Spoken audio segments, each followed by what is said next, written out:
Sa masinsinang pagkuskos at pagkutkot ng mga kuko, nakuha ng bayan ng Tampakan sa South Cotabato ang world record para sa pinakamaraming pedicure na nagawa sa loob ng 8 oras.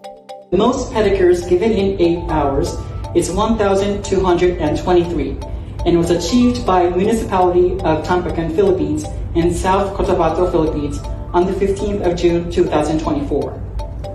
Congratulations! Ang record na yan, naagaw ng Tampakan mula sa Canada na nakapagtala ng aabot sa 1,083 pedicures noong 2015. Para magtagumpay, nagawa ng nasabing bayan na magpedicure ng aabot sa 1,447 na tao.